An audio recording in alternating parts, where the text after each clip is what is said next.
কিছু কিছু ব্যক্তি আছে রমজান মাসে হারাম কাজ ছাড়েন, রমজান মাসেও বেহাপানি ছাড়েন, রমজান মাসে নেশা করা ছাড়েন, রমজান মাসে মদ পান করা ছাড়েন, রমজান মাসেও হারাম কাজগুলো ইসলাম যেগুলো বাধা দিয়েছে নিষেধ করে সেইগুলোও ছাড়েনি। সেইগুলো কেন ছাড়েনি? কিছু কিছু লোক বলে রমজান মাসে তো শয়তানকে বেঁধে রাখি, আর যে নেশা পানি হারাম কাজ এগুলো শয়তানেরই তো কাজ, তাহলে ব্যক্তি কেন ছাড়েনি? কেন কিসের তালে ছাড়েনি? এটা অনেকের মনে প্রশ্ন আসতে পারে। ভাই তোমাকে একটা বলি, শোনো কথা। রমজান মাসে 11 মাস মেহনত করলে কি বেকারে যাবে, এটা কি পানি পড়বে? না, এই যে 11 মাস মেহনত করার পরে শয়তান একটা মাস নিশ্চিন্তে বসে থাকে।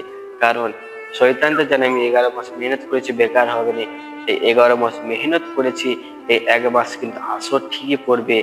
যার উপরে আমি ছিলাম, যার কাছে ছিলাম, সে ঠিকই আমার কাজ পালন করবে। আমার কাজগুলো সেই ব্যক্তিগুলো করবে যেসব ব্যক্তি দেখবে এইসব রমজান মাসে দেখবে নেশা করে, হারাম কাজ করে, গেঁজা খায়, পাত্তা খায়, এইসব কাজ রমজান মাসেও করে।